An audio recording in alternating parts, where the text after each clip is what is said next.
अब बात आती है निस्सही। हमने देखा था ना मंदिर जी में 3 बार निस्सही बोलना चाहिए। निस्सही, निस्सही और निस्सही मतलब क्या? सर्व सांसारिक कार्यों का निषेध। मतलब कि जितने भी सांसारिक कार्य हैं वो सब छूट जाने चाहिए, कुछ बचना नहीं चाहिए। लेकिन सारी बातें तो हमारी मंदिर में ही होती हैं कि आज मंदिर में क्या हुआ, अरे उनकी मृत्यु हो गई है, अरे उनके घर बच्चा हो गया है, अरे तुम्हारे घर में काम वाली आ रही है नहीं आ रही है। मतलब घर गृहस्थी की बातें, आपका व्यापार कैसा चल रहा है। कई बार तो ऐसा होता है हम दर्शन करने जा रहे हों और कोई सामने से दर्शन करके जा रहा हो, हमें इतनी आकुलता होती है कहीं वो चला ना जाए, कहीं वो रुकेगा या नहीं रुकेगा, उससे मंदिर में बैठ के ही बातें करना चालू कर देते हैं। और मंदिर में प्रतिज्ञा क्या की थी?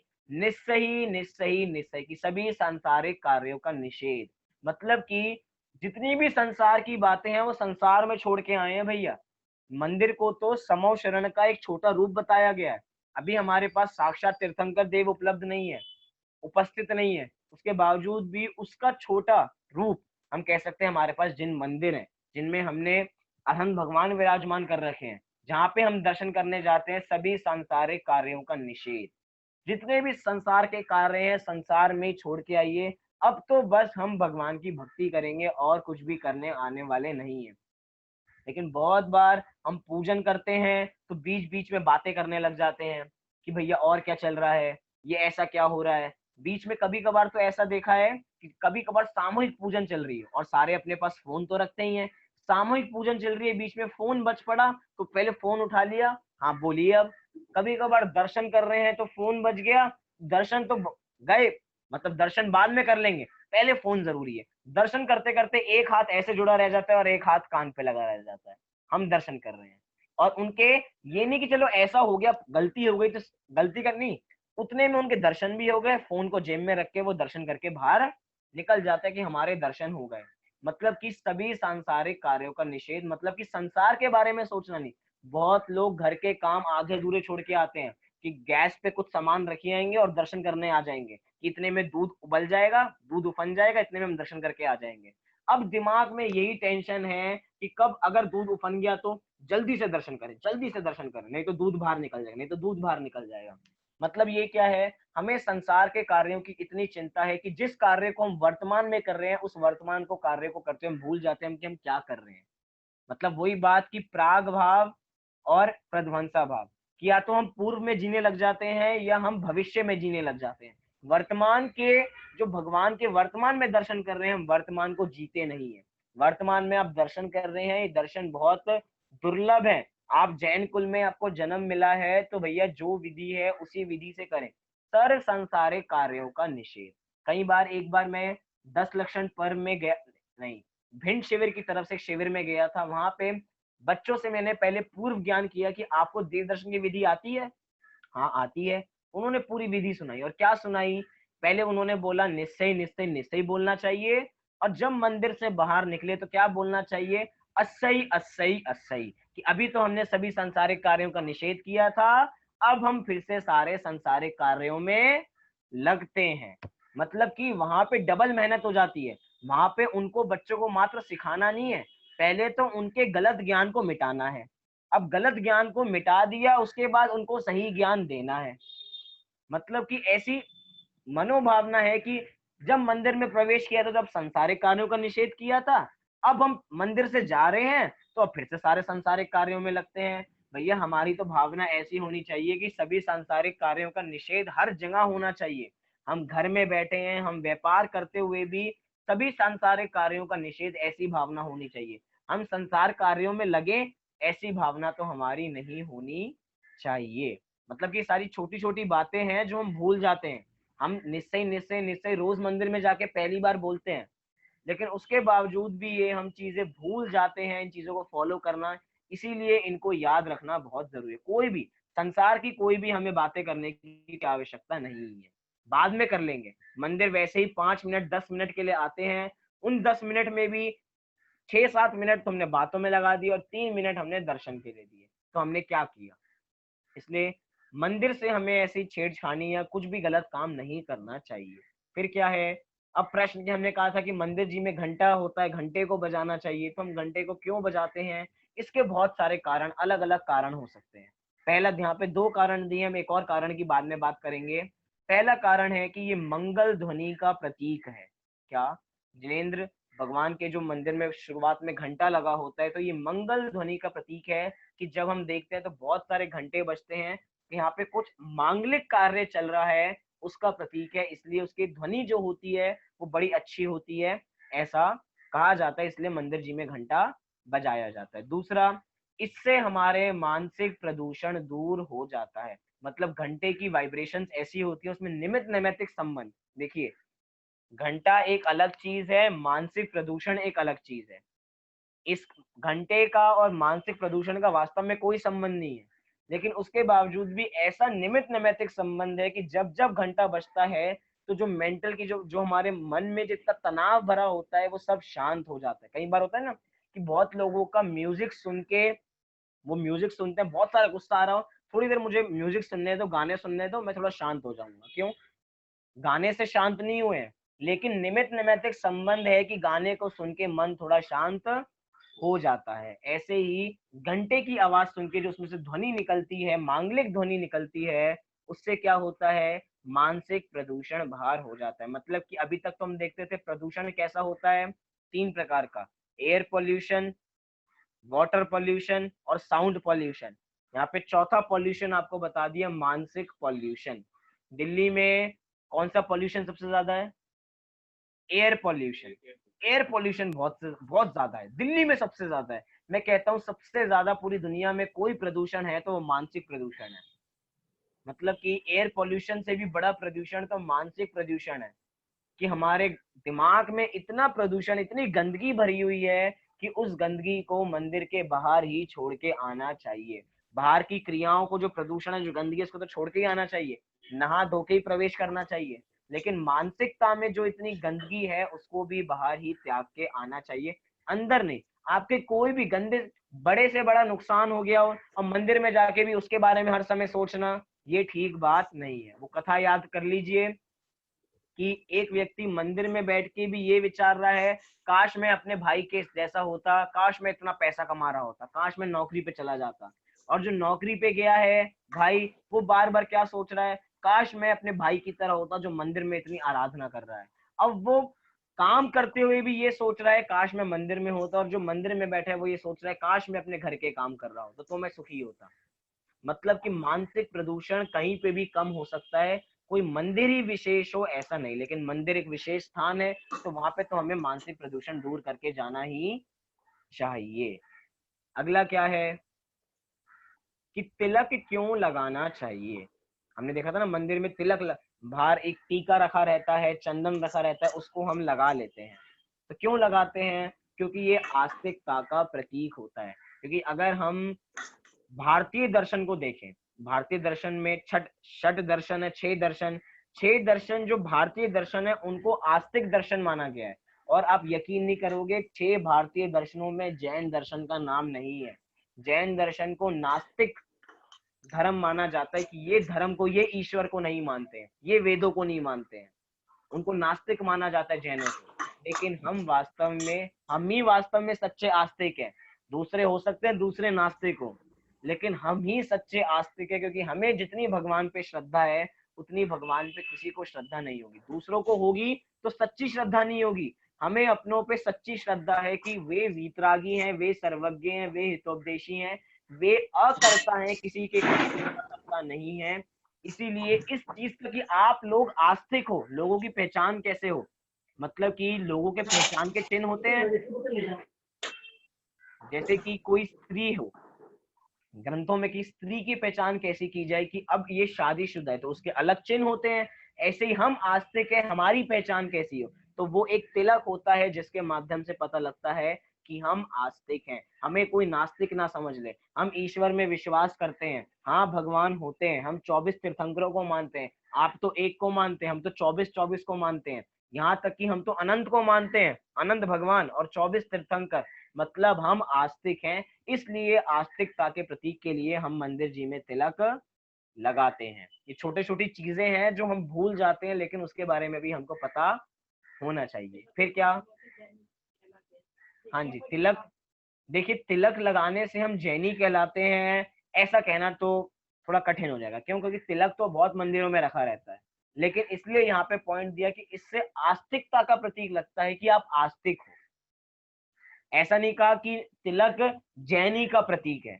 बहुत सारे तिलक लगाते हैं, कुछ तिलक ऐसे लगाते हैं, कुछ तिलक ऐसे लगाते हैं, कुछ दो तिलक लगाते हैं। मतलब तिलक लगाने के भी बहुत तरीके हैं। लाल तिलक लगाएंगे, फिर उसमें थोड़ी अपनी कलाएं दिखाएंगे, बहुत सारी चीजें हैं। लेकिन तिलक लगाने से कोई जैनी नहीं, तिलक लगाने से आस्तिकता का प्रतीक होता है कि आप आस्तिक हो। अगला क्या हमने बोला था? ओम जय जय जय नमोस्तु नमोस्तु नमोस्तु। इसका मतलब क्या है? आपको नमस्कार हो, अर्थात हम जिनको नमस्कार कर रहे हैं, जिनकी हम पूजन अर्चन करने आए हैं, उनको नमस्कार हो और किसी को नमस्कार नहीं हो। तभी मंदिर में कहा जाता है कि मंदिर में कभी भी किसी को जय जिनेंद्र नहीं बोलना चाहिए। क्यों? क्यों नहीं बोलना चाहिए दूसरों को जय जिनेंद्र? जय जिनेंद्र बोलना की गंदी बात होती है? नहीं, हम ऐसा नहीं बोल रहे। मंदिर में जय जिनेंद्र बोलनी गंदी बात नहीं होती, लेकिन मंदिर में तीन लोक के नाथ से बड़ा कोई नहीं होता।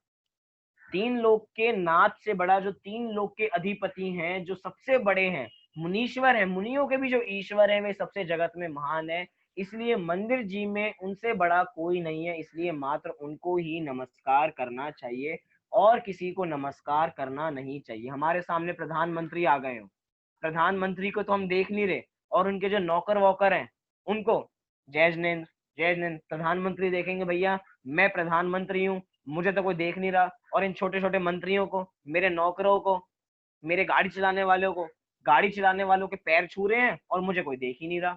तो किसका अपमान होगा? ये औरों का अपमान नहीं है, ये तीन लोग के नाथ का अपमान है, उस प्रधानमंत्री का अपमान है। अगर हम प्रधानमंत्री आया और प्रधानमंत्री को स्वागत नहीं करते हैं, इसीलिए नमोस्तु में मात्र हम आपको नमस्कार करते हैं और किसी को नमस्कार नहीं करते हैं। आपको जय जिनेंद्र बोलना है, बाहर बोलिए, क्योंकि जय जिनेंद्र बहुत बढ़िया शब्द है। जय जिनेंद्र, जिनेंद्र अर्थात इंद्रों में भी जिन्होंने जिन्होंने इंद्रियों को जीत लिया, ऐसे जिनेंद्र, इसलिए जय जिनेंद्र, कि हम भी जय जिनेंद्र, मतलब कि हम भी जिनेंद्र भगवान बन जाएं, ऐसी कामना करनी चाहिए। लेकिन मंदिर में उनसे बड़ा कोई नहीं है, इसलिए मंदिर में जय जिनेंद्र हम नहीं बोलते हैं। चलिए अगले क्या है?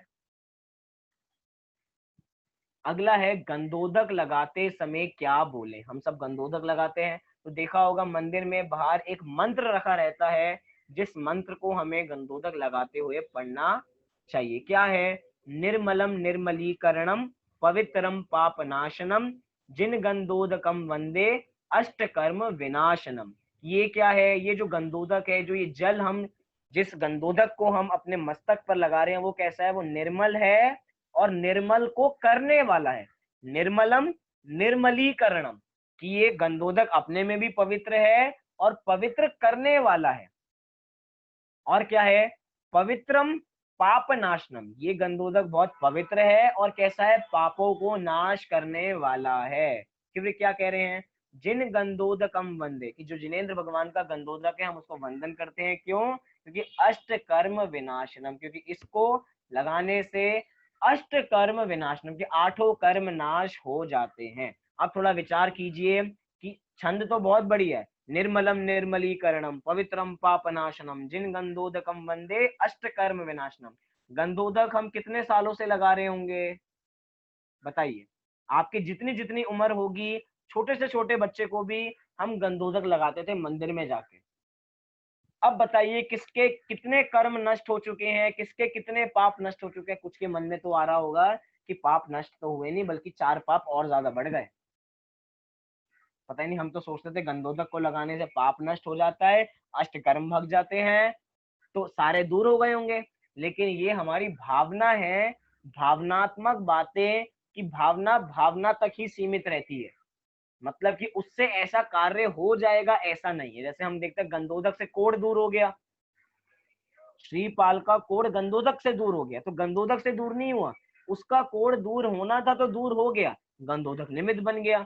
इसीलिए गंधोदक को तो हमने कहा कि गंधोदक लगाने की प्रेरणा कैसे दी जाए, तो इसके लिए छंद है कि पवित्रम की गंधोदक को लगाएं, इसलिए कि इससे क्या होगा? पाप नष्ट हो जाते हैं। वास्तव में पाप तो आप अब खुद ही नष्ट करने वाले हैं।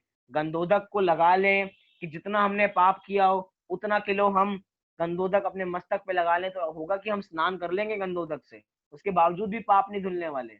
मतलब पाप को धोने का स्थान गंधोदक लगाना नहीं है, वो तो एक जरिया है, या कहें कि व्यवहार की बात है कि ऐसा कहा जाता है कि अष्टकर्म विनाशनम। अष्टकर्म विनष्टे नहीं है, अष्टकर्म विनशेंगे आपकी तपस्या से ही। जो जितने भी हम कहें अरहंत भगवान अरहंत बने हैं, तो उन्होंने कितने गंधोदक का इस्तेमाल किया हो। कल शाम को हमने अरहंत भगवान की परिभाषा देखी थी, जिन्होंने धन घाती कर्म रहित, जिन्होंने घाती कर्मों का अभाव कर दिया, तो उन्होंने कितने गंधोदक का इस्तेमाल किया होगा। उन्होंने तो वो तो पूरे गंधोदक से स्नान कर लेते होंगे।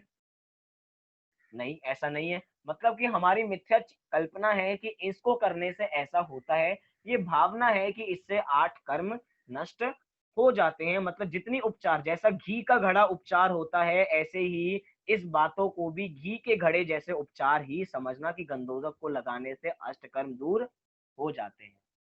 अगला क्या है, अष्टांग नमस्कार। हमने कहा था कि हम अष्टांग नमस्कार करते हैं, तो अष्टांग में कौन से 8 अंग आते हैं। वास्तव में 8 अंग में क्या होता है कि हम बस भगवान की ओर झुके, इतना ही हमारा प्रयोजन होता है। आपको चित्र दिखाई दे रहा होगा कि अष्ट अंग में लोग कैसे हम झुके हुए हैं। बहुत लोग होते हैं जो भगवान के सामने पूरे ही लेट जाते हैं, मतलब हाथ सीधे करके पैर लेट के, वो उनका तरीका है। हम यहाँ पे कहने के वो गलत है, ये सही है। हम तो अष्टांग नमस्कार बता रहे हैं कि अष्टांग में 2 शब्द हैं, अष्ट और अंग। तो कौन से 8 अंग हैं जिसके माध्यम से हमें नमस्कार करना चाहिए। मतलब कि कौन से वो 8 अंग हैं जो जिनेंद्र भगवान के सामने झुकने चाहिए। तो पहला क्या है, मस्तक। दूसरा क्या है, 2 हाथ। दूसरा 2 हाथ झुकते हैं हमारे।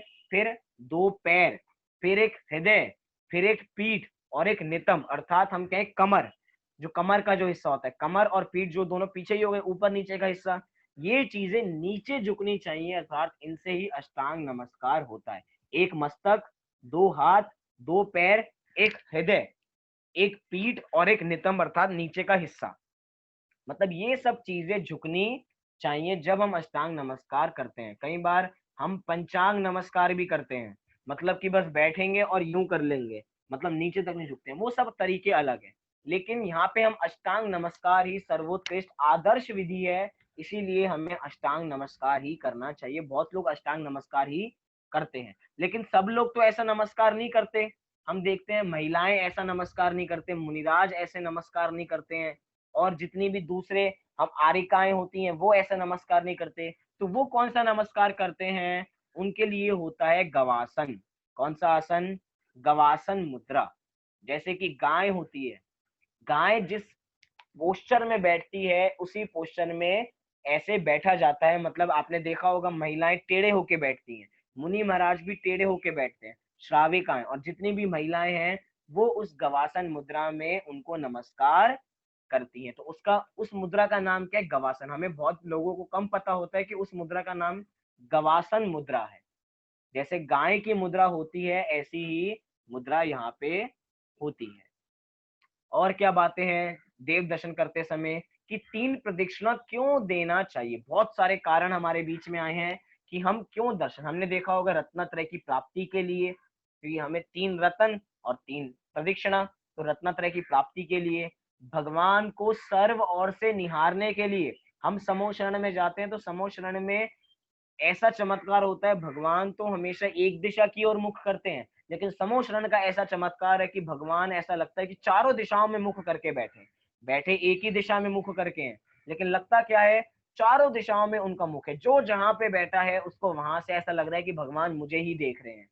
ऐसे ही हम भगवान को चारों ओर से निहारते हैं, अर्थात आगे से, पीछे से, दाएं से, बाएं से, मतलब 10 दिशाओं से उनको निहारने का प्रयत्न करते हैं। इसलिए 3 बार कि अच्छी तरह कर लें, एक बार में हमें संतोष नहीं होता, 3-3 बार हम भगवान की प्रदक्षिणा करते हैं कि हमें भगवान के दर्शन अच्छी तरह हो जाएं। और मन वचन काय से नमस्कार के लिए, कि एक बार मन से, एक बार वचन से और एक बार काय से। वास्तव में मन से नमस्कार तो मन से होता है, वचन से नमस्कार वचन से होता है, और काय से नमस्कार काय से होता है। लेकिन हमने मन वचन काय 3 होते हैं, तो हमने एक एक बना दिया कि मन से नमस्कार के लिए एक, फिर वचन से एक और काय से एक, या तीनों से लगा ले, मन वचन काय से 3 बार प्रदक्षिणा देते हैं। फिर क्या, कृत कारित अनुमोदना से नमस्कार, कि हम नमस्कार करते हैं, दूसरों को भी कहते हैं, और दूसरे जो नहीं करते उनकी अनुमोदना करते हैं कि आपको भी नमस्कार करना चाहिए। बहुत लोग बस दर्शन करके वापसी आ जाते हैं, वो करते ही नहीं, वो भगवान को निहारते ही नहीं।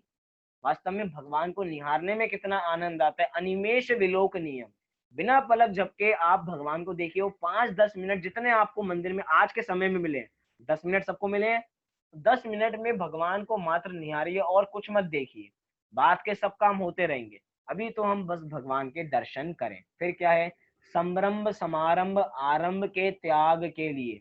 अभी बिल्कुल अलग प्रकार का हो गया कि एक होता है संभ्रम, जो आरंभ हमारे द्वारा, जो दूसरों के द्वारा, और जो आरंभ किया करवाया जा रहा है। मतलब कि कृत कारित अनुमोदना कई दूसरे प्रकार का हम रूप समझ लें कि कृत कारित अनुमोदना से भी हमें त्याग करना चाहिए। किस चीज का, कि हमें ऐसा आरंभ हम कार्य नहीं करेंगे, मतलब कोई भी जिसमें ज्यादा हिंसा होती है, जिसको हम अनर्थ दंड कहते हैं, व्यर्थ के कार्य हम ना करें। तो ना हम व्यर्थ के कार्य खुद करें, ना दूसरों से कराएं, और ना दूसरों से कराने की अनुमोदना करें। इसके त्याग की भावना के लिए हम 3 बार प्रदक्षिणा करते हैं। और क्या करते हैं कि संस्कृत में 3 वचन होते हैं, एक वचन, द्विवचन और बहुवचन। तो बहुवचन हमेशा विनय का प्रतीक होता है, अर्थात बहुवचन। जैसे हम कहते हैं, हम कभी ऐसा नहीं कहते कि प्रधानमंत्री आ गया, हम कहते हैं प्रधानमंत्री जी आ गए हैं। अब वास्तव में तो प्रधानमंत्री एक है, उसके बावजूद भी हम बहुवचन का प्रयोग करते हैं कि प्रधानमंत्री जी आ गए हैं। आया एक व्यक्ति है, लेकिन बहुमान के लिए बोला जाता है कि प्रधानमंत्री जी आ गए। अगर मैं ऐसा बोलूं प्रधानमंत्री आ गया, अब प्रधानमंत्री ने शपथ ले ली, नहीं, प्रधानमंत्री जी ने शपथ ले ली है, जो वो बहुवचन का प्रतीक है। इसलिए जो आदर, जहाँ पे विनय होती है, वहां पे बहुवचन का प्रयोग लौकिक में भी हम करते ही हैं। इसलिए वो सबसे ज्यादा 3 लोग के नाथ है, तो सबसे ज्यादा उत्कृष्ट विनय तो उनके साथ ही होनी चाहिए। तो इसलिए हम उनको नमस्कार करते हैं। बस थोड़ी सी बातें हमारी बची हुई हैं, बहुत जल्दी से देखते हैं कि किस प्रकार से मंदिर नहीं जाना चाहिए। थोड़े से पॉइंट हम आधी बातें तो कर चुके हैं, बस पढ़ना हमारा बचा है कि कभी भी हमें मंदिर खाली हाथ नहीं जाना चाहिए, झूठे मुंह नहीं जाना चाहिए। हमेशा मंदिर के बाहर पानी रखा है तो उससे एक बार कुल्ला भी कर लीजिए कि झूठे मुंह, कभी ख्याल नहीं रहा, ख्याल नहीं रहा तो क्या हो गया, मंदिर के बाहर पानी रखा है, एक बार वहां पे कुल्ला कर लीजिए। फिर अपवित्र वस्त्र पहनकर नहीं जाना चाहिए, मतलब कि जो नाइट सूट हमने कल पहन रखा था, नहा धो के फिर ही उसी नाइट सूट को पहन के हम मंदिर जी चल दिए। बिल्कुल धवल वस्त्र, धवल वस्त्र हो तो धवल वस्त्र पहन के जाने चाहिए, नहीं तो जैसे वस्त्र हो बिल्कुल अच्छी तरह आयरन हो, बिल्कुल प्रेस हो, बिल्कुल अच्छी तरह हमें मंदिर जाना चाहिए। फिर चमड़े से बनी चीजों को मंदिर लेके नहीं जाना चाहिए। फिर काले कपड़े पहनकर नहीं जाना चाहिए। जैसे हमने कृष्ण लेष्या में देखा था ना, काले रंग हमेशा बुराई का प्रतीक है। पिक्चरों में हम देखते हैं काले रंग से विलन को दिखाया जाता है, तो काले कपड़े का हमेशा निषेध किया जाता है कि काले कपड़े का इस्तेमाल नहीं करना चाहिए। फिर मैले फटे हुए वस्त्र पहनकर नहीं जाना चाहिए। अब मैं पूछता हूँ, किसी के पास कपड़े हैं ही नहीं, किसी को मैले ही कपड़े हैं, तो वो मंदिर जाए या ना जाए? ये जितनी भी विधि है वो आदर्श विधि है। क्या, ये जितनी भी विधि है वो आदर्श विधि। अब किसी के पास काले ही कपड़े हैं, कोई बहुत गरीब है और जैन है और काले कपड़े, तो क्या मंदिर में ना जाए? जाए, लेकिन ये आदर्श विधि है। अगर हमारे पास ऑप्शन हो तो हमें वो ही कपड़े पहन के जाने चाहिए, अन्य कपड़े पहन के नहीं जाने चाहिए। मैले फटे हुए वस्त्र पहनकर नहीं जाना चाहिए। फिर बनाव श्रृंगार करके सज धज कर नहीं जाना चाहिए। ये सबसे महत्वपूर्ण पॉइंट है कि हम मंदिर जी में सज धज के जाते हैं। जैसे आज ही किसी की शादी में जाना हो, मंदिर में बिल्कुल सादगी, कोई तैयार होके नहीं, कोई हिंसक उपकरण लगा के नहीं जाना चाहिए। जितनी भी महिलाएं श्रृंगार करती हैं, और मात्र महिलाएं ही श्रृंगार नहीं करती हैं, आज की तिथि में पुरुष भी बड़े श्रृंगार करते हैं, उनके तरीके भी बड़े अलग अलग आ गए हैं अपने को तैयार करने के। हम समझते हैं हमेशा श्रृंगार की बात आते हैं तो महिलाएं ही करती होंगी, नहीं, पुरुष के भी अलग अलग प्रकार के श्रृंगार आ गए हैं। तो हमें हर प्रकार के, हम श्रृंगार वास्तव में दिखाने किसको जा रहे हैं, एक बार ये विचारें। हम भगवान के दर्शन करने जा रहे हैं या हम अपनी संपत्ति दिखाना चाह रहे हैं? हम कहते हैं हमें मंदिर में जाएं तो थोड़ा गहने वहने पहन के जाएं जिससे पता लगे हम कितने रईस हैं। हम अपनी रईसी दिखाना जा रहे हैं या हम भगवान के दर्शन करने जा रहे हैं? हम अपनी चीजें दिखाने जा रहे हैं कि देखो मेरे पास कितनी सारी चीजें हैं, मैं कितना सुंदर दिखता हूँ? हम अपनी सुंदरता दिखाने जा रहे हैं या हम भगवान की सुंदरता को निहारने जा रहे हैं? मतलब कि कभी कभी भी आयोजन में प्रयोजन को नहीं भूलना चाहिए। हमारा क्या जी, डीओ लगा के जा रहे हैं कि नहा नहा चुके, लेकिन एक बार थोड़ा थोड़ा सा फिस फिस कर लें, थोड़ा डीओ लगा लें, थोड़ा खुशबूदार हो जाएगी। लेकिन उस उन चीजों का भी इस्तेमाल नहीं करना चाहिए, अपनी लाइफ में भी प्रयोग नहीं करना चाहिए, और मंदिर में तो विशेष रूप से प्रयोग नहीं करना चाहिए। बहुत विस्तार है, लेकिन ऐसी बातें हो जाती है कि उपदेश हो गया। यहाँ पे कोई उपदेश नहीं है, ये सारी सिंपल बातें, सामान्य श्रावकाचार्य की हमें क्या करना चाहिए और क्या नहीं करना चाहिए। और जैसे हमने षटलेशा में बातें देखी थी कि षटलेशाओं में कि षटलेशा को पढ़ तो रहे हैं, लेकिन उसके बाद दूसरे को ना देखें कि दूसरा क्या कर रहा है, अपने को देखें, क्योंकि अपने में भी ऐसी बहुत गलतियां हो सकती हैं। इसलिए दर्शन की विधि देखते हुए, देखो हमने दर्शन की विधि पढ़ी थी, हमने पढ़ा था कि कोई डीओ लगा के नहीं आना चाहिए। देखो ये डीओ लगा के आए हैं, चलो इनको बोलते हैं, इनको डीओ लगा के नहीं आना चाहिए। भैया तुम अपना दर्शन करने आए थे, क्योंकि तुम मंदिर में सर्व संसारिक कार्यों का निषेध करने आए थे। हमें किसी से कोई संबंध नहीं है। आपको अगर समझाने की दृष्टि हो तो मंदिर के बाहर अच्छी तरह भले शब्दों में समझा दीजिए, लेकिन मंदिर में ही बैठ के खड़े हो गए, मंदिर में एक दूसरे को उपदेश देने लग गए, ऐसी बात नहीं होनी चाहिए। अपने पे अप्लाई करने के लिए हम देव दर्शन की विधि पढ़ रहे हैं। अगला क्या है, दर्शन के समय क्या नहीं करना चाहिए, इधर उधर नहीं देखना चाहिए। अरे ये तो हमसे होता ही नहीं। जिस समय हम दर्शन कर रहे होते हैं वही तो असली समय होता है कि बिल्कुल एकाग्र होकर इधर उधर देखना। जैसे कि वो होता है ना, हंस, हंस बिल्कुल एकाग्र बैठ जाता है, जैसे कि कोई मर गया हो और जैसी मछली सामने आती है उसको एकदम दुबक के पकड़ लेता है, ऐसा लगता है मर ही गया। ऐसे हम दर्शन करते हैं बिल्कुल शांत हो जाता है, आंखें खोल के इधर उधर आंखें मटकाते रहते हैं कि ये क्या कर रहे हैं, वो दर्शन कैसे कर रहे हैं, अरे कोई मुझे तो देख रहा हो। अगर हमें हमारे साथ होता है ये बहुत बार, अगर मंदिर में 4 जने हों और चारों जने दर्शन करने घुसे हों तो हमारे दर्शन करने का तरीका बदल जाता है, हम थोड़ी तमीज से दर्शन करने लग जाते हैं। और मंदिर में कोई ना हो, हम अकेले हों, तो दर्शन करने की विधि बिल्कुल अलग होती है। कौन देख रहा है दर्शन करना, कोई नहीं देख रहा। मतलब कि आपने अनुभव किया होगा, सामने से कोई देख रहा हो अच्छी तरह क्रियाएं करेंगे, बिल्कुल देख संभाल के। अगर पहले 5 मिनट दर्शन करते थे तो सामने वाला खड़ा है तो उसको दिखाने के लिए 10 मिनट दर्शन करना चालू कर देते हैं। मतलब कि दूसरे लोग क्या कर रहे हैं इसकी तरफ हमें ध्यान नहीं देना, दूसरे लोग हमें क्या देख रहे हैं। लोग नृत्य करते हैं तो दिखाने के लिए करते हैं कि मैं कितना अच्छा नृत्य कर रहा हूँ। आप नृत्य भगवान की भक्ति में कर रहे हैं तो उनको देखिए, लेकिन लोगों की भी गलती है, ऐसा नहीं है गलती एक हाथ, ताली एक हाथ से नहीं बजती है। लोग भी उनको देखने लग जाते हैं कि ये कितना अच्छा नृत्य कर रहे हैं, वो लोगों को दिखाना चालू कर देते हैं और लोग उनको देखना चालू कर देते हैं। लेकिन नृत्य किसको भक्ति में भाव से किया जा रहा है तो वहां पे ना किसी को देखना ना किसी को कुछ दिखाना, अपनी बात होनी चाहिए। फिर क्या, बातें गप्पे नहीं लगाना चाहिए, इसका विस्तार कर चुके। मंदिर में बैठ के गप्पे, 4-5 स्त्री आराम से महिलाएं बैठ गई, शास्त्र जी खोल ले, स्वाध्याय चल रहा है, बीच में समय सार की एक गाथा पढ़ रही हैं और एक अपने मोहल्ले का किस्सा बता रही हैं। अब बहन तू बता तेरे मोहल्ले में क्या हुआ है, चलिए चलिए हमें तो पढ़ना है। फिर वंदित तू सब सिद्धे, अरे बहन अब बताना तुम्हारे मोहल्ले में क्या हुआ है। ऐसे सारे पूजन करते जितने भी भाई लोग होते हैं सारे पूजन कर रहे हैं इधर उधर, बहुत सारे लोगों का ध्यान भटक जाता है। लोग जितने भी पूजा करने वाले होते हैं ऐसा लगता है अटेंडेंस रजिस्टर लेके बैठे हैं कि आज मंदिर में कौन आया, आज मंदिर में कौन नहीं आया है। वो अपनी पूजन नहीं कर रहे हैं, वो भगवान की ओर नहीं देख रहे हैं, वो इस ओर देख रहे हैं कि कौन आया है कौन नहीं आया। जैसे उनके हाथ में अटेंडेंस रजिस्टर हो कि हमें रोज के अटेंडेंस लगाने हैं, ये सुबह आ गए, हाँ ये शाम को आ गए, ये सुबह आ गए, ये शाम को आ गए।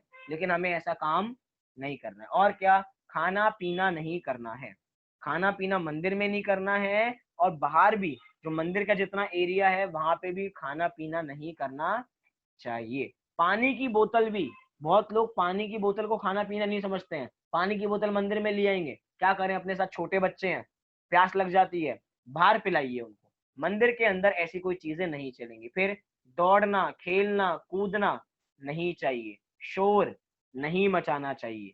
और क्या, एक और सबसे बड़ा काम पाठशाला के समय पे जो होता है, मंदिर में बैठ के चटाइयां तोड़ते हैं। बचपन में मैंने भी खूब चटाइयां तोड़ी होंगी, बैठ जाते, पाठशाला पढ़ रही है, कुछ समझ में तो आ नहीं रहा, टीचर पढ़ाए जा रहे हैं, हम चिटाई तोड़ रहे हैं। लेकिन बाद में बड़े होकर समझ में आता है कि मंदिर की प्रॉपर्टी को कुछ भी नुकसान करना ये बहुत बुरी बात है। आपने भी बचपन में किया होगा, भूल चूक से बड़े लोग भी कर देते हैं, हाथ में कुछ ना कुछ सामान चाहिए, उस सामान से कुछ ना कुछ खेलते रहना है। अब हाथ में मंदिर में तो कुछ ऐसा चीज है नहीं, चटाई पकड़ ली, देखते हैं 1 घंटे बाद की चटाई चटाई बची नहीं है। अब 1 घंटे पहले तक चटाई थी, 1 घंटे बाद चटाई गायब हो गई, चटाई बची नहीं, कोई दूसरा इस्तेमाल कर नहीं सकता उसको। लेकिन हमें ऐसे काम भी नहीं करने चाहिए। और क्या बातें हैं देव दर्शन की विधि में? देव दर्शन कब करना चाहिए, बहुत बढ़िया बात, कि देव दर्शन कब करना चाहिए, कितनी बार करना चाहिए, मुझे कुछ समझाने की आवश्यकता नहीं है, मैं इसको पढ़ूंगा और आपको समझ में आ जाएगा। आप खाना कब खाते हैं? आपका उत्तर आएगा डेली खाते हैं। तो कितनी बार खाते हैं? मॉर्निंग और इवनिंग, मतलब कि सुबह खाते हैं और शाम को खाते हैं। मॉर्निंग और दिन तो बड़ा सामान्य हो गया, हम तो दिन में 4-5 जब तक बार चर ना लें, खा ना लें, सुबह खाएंगे, दिन में लंच करेंगे, लंच और ब्रेकफास्ट के बीच में एक ब्रंच करते हैं, अर्थात लंच को तोड़ने, लंच से पहले और ब्रेकफास्ट के बाद एक ब्रंच करते हैं, मतलब दिन के जो स्नैक्स होते हैं हमारे, फिर बाद में और फिर शाम को भोजन करते हैं, इतनी बार। तो इतनी बार करते हैं तो समझना हमें मंदिर भी रोज ही जाना चाहिए। कितनी बार भोजन करते हैं? जितनी बार भोजन करते हैं उतनी बार मंदिर जाना चाहिए। सुबह शाम करते हैं 2 बार, तो 2 बार मंदिर जाना चाहिए। और नोट में क्या दिया? कोई 2 बार मंदिर ना जा सके तो उस पर क्रोध मत करना कि तुमने 2 बार तो खाना खा लिया और 2 बार मंदिर नहीं जाते। तो कम से कम 1 बार तो अवश्य मंदिर जाना ही चाहिए। कोई सुबह मंदिर ना जा पाए, कोई शाम को मंदिर ना जा पाए, कोई काम आ गया हो, तो दिन में जब समय मिले तब मंदिर जाना चाहिए। मतलब मंदिर तो खुला ही है, लेकिन बहुत जगह होता है जहां मंदिर बंद हो जाते हैं, बढ़ जाते हैं, 12 बजे बंद हो जाएंगे, अब शाम को 6 बजे खुलेंगे। तो जैसा समय मिले, जब मिले, हमें मंदिर के दर्शन तो अवश्य करने चा, चाहिए ही चाहिए। आगे क्या है? दर्शन कितनी देर तक करना चाहिए? अब मैं यही सवाल, खाना कितनी देर तक खाना चाहिए? जब तक पेट नहीं भरे तब तक खाना चाहिए, जब पेट भर जाए तो खाना नहीं खाना चाहिए। 1 मिनट में पेट भरता हो तो 1 मिनट में ठीक, 5 मिनट में भरता हो तो 5 मिनट में, 30 मिनट में भरता हो तो 30 मिनट में। और चौथा ऑप्शन क्या दे दिया? जब तक भूख नहीं लगे तब तक। देव दर्शन कब तक करने चाहिए? जब तक भूख न लग, जब तक भूख नहीं लगे। जैसे पेट में गुड़गुड़ होने लग जाए बाहर भाग जाओ, ऐसा नहीं। जब तक इच्छा हो, जब तक आपका पेट नहीं भरा है, जब तक आपको तृप्ति नहीं हुई है, आप 3 लोग के नाथ को देख के निहारते रहिए और उनके दर्शन करते रहिए। मतलब ऐसा कोई समय नहीं है कि 5 मिनट करना आदर्श विधि है या कोई 30 मिनट करता होगा। तो कभी कभार ऐसा होता है हम दर्शन करके आ भी जाते हैं, वो व्यक्ति मंदिर में दर्शन करते ही रह जाता है, तो हमें लगता है कि भैया ये तो बहुत धर्मात्मा है, ये तो बहुत धर्मात्मा है। मतलब वो धर्मात्मा है तो बड़ी अच्छी बात है, लेकिन 30 मिनट करने से कोई बड़ा धर्मात्मा हो जाएगा ऐसी बात नहीं है।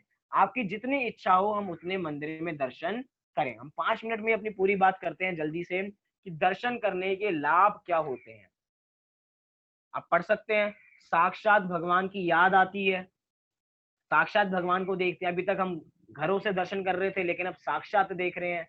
दूसरा, उनके जैसे बनने की भावना जागृत होती है। हम भी भक्त नहीं भगवान बनेंगे ऐसा नारे लगाने वाले भगवान बनते भी हैं, क्योंकि उनको देख के जागृत होती है ऐसी भावना।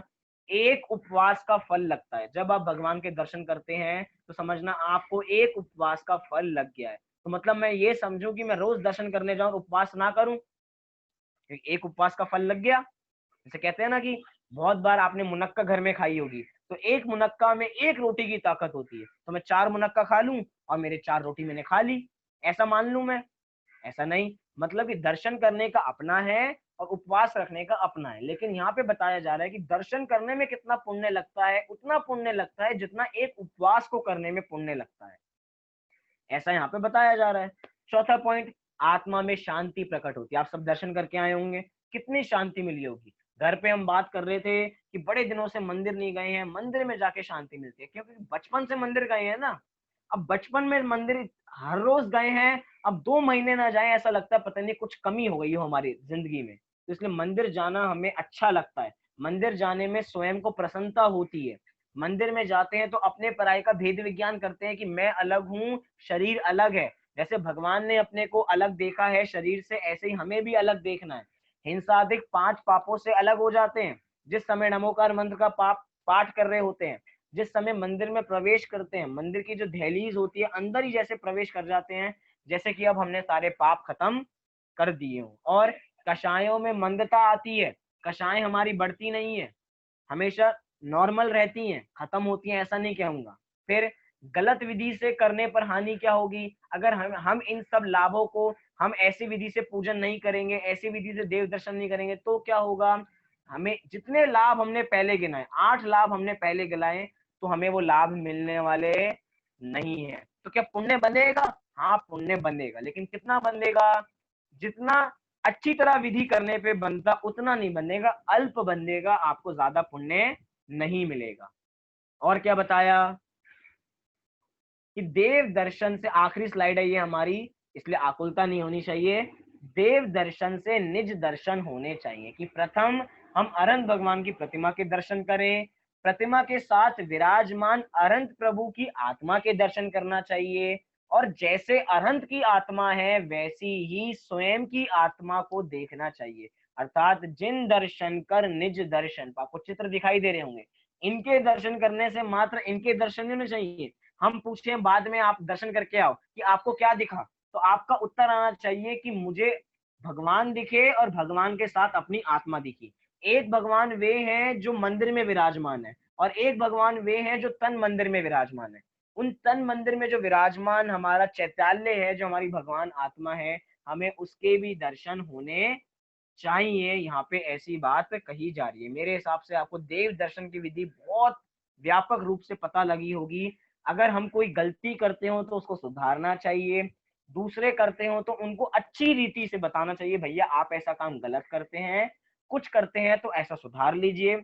लेकिन उनके पीछे मत पड़ जाइए कि हम तो उनको सुधवा के ही रहेंगे, हम तो पीछे ठान के, हम तो नहा धो के उनके पीछे पड़ जाएंगे कि वो गलत काम करते हैं, हमको सही करा के रहेंगे।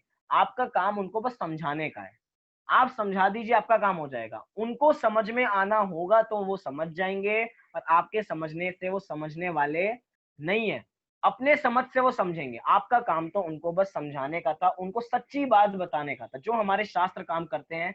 आपका काम तो बस इतना सा ही था। तो ये थी हमारी देव दर्शन की विधि की हमें देव दर्शन कैसे करने चाहिए। तो आपको बहुत सारी पता लगा होगा। तो अब आपको कोई भी देव दर्शन के संबंध में कोई भी प्रश्न हो तो आप पूछ सकते हैं, क्योंकि ये हमारी सामान्य श्रावकाचार में ये बातें आती है।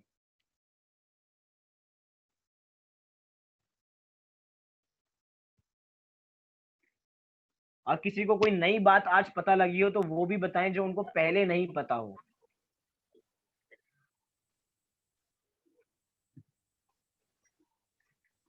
सर हाँ जी, मुझे कुछ पूछना था। हाँ जी वो पूछिए। मंदिर के सामने मानस स्तंभ रहता है ना, उसके बारे में नहीं पता है ना। अच्छा, मंदिर जी के सामने, हर मंदिर के सामने मान्य स्तंभ नहीं होता। कुछ मंदिरों में जहाँ पे थोड़ा बड़ा स्थान होता है तो वहां पे मान्य स्तंभ होता है। उस मान्य स्तंभ में भगवान की चतुर्मुख प्रतिमाएं स्थापित की जाती हैं। कहा जाता है कि मान्य स्तंभ को देख के, मान्य स्तंभ का मान्य स्तंभ नाम ही ऐसे पड़ा है कि जिससे मान भी गल जाए, मान भी स्तंभ हो जाए, वो है मान्य स्तंभ। कि आपका मान गल जाए, अर्थात उनके दर्शन, मानस स्तंभ के दर्शन करके आपका मान गल जाना चाहिए। हम जब समोह शरण की रचना देखते हैं ना, समोह शरण की रचना, तो समोह शरण में घुसने के 4 द्वार होते हैं, 4 अलग अलग द्वार। तो 4 द्वार के प्रारंभ में, अर्थात स्टार्टिंग पॉइंट में ही बड़े बड़े मानस स्तंभ विराजमान होते हैं। मतलब कोई भी जीव अंदर प्रवेश करता है तो सबसे पहले उसको मानस स्तंभ के दर्शन होते हैं। आपने मॉडल्स भी बहुत सारे देखे होंगे, ये चित्र देखा होगा, हमने पहले दिन देखा था, तो मानस स्तंभ होता है। मतलब कोई भी जीव उससे वंचित ना रहे। मतलब मंदिर में प्रवेश करने से पहले ही जिनेंद्र भगवान के दर्शन हमें हो जाते हैं। और चतुर्मुख प्रतिमा, जैसे कि समोह शरण में चतुर्मुख प्रतिमा होती है, अर्थात हर दिशा से दर्शन होते हैं, ऐसे ही मानस स्तंभ में भी हर दिशा से दर्शन होते हैं। उसका कितना प्रदर्शन लगाना चाहिए? उसकी भी 3 प्रदक्षिण लगानी चाहिए, क्योंकि हमें रत्नात्रय प्राप्त करना है, हमें संभ्रम समारंभ आरंभ का त्याग करना है, हमें मन वचन काय की शुद्धि करनी है, इसलिए उसको भी 3 बार हमें लगाना चाहिए।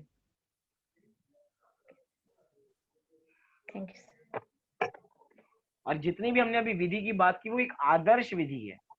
हम ऐसा नहीं है कि हम ऐसी विधि पे चलेंगे तो ही हमारे सच्चे दर्शन हो रहे हैं, हम इससे ज्यादा करें तो भी अच्छा है, या थोड़ा सा इससे कम हो तो वो भी ठीक है, लेकिन हमें भावना हमारी एक होनी चाहिए, क्योंकि क्रियाओं के बीच में हमारी भावना चली नहीं जानी चाहिए।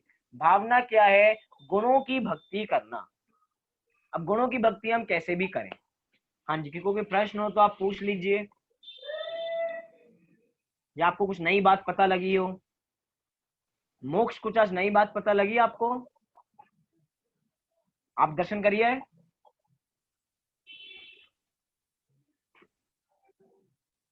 भैया अभी नहीं गए, अभी जाएंगे दर्शन करने। अभी अभी जाएंगे। चलिए, कुछ आज नया पता लगा आपको? हाँ भैया काफी कुछ पता लगा।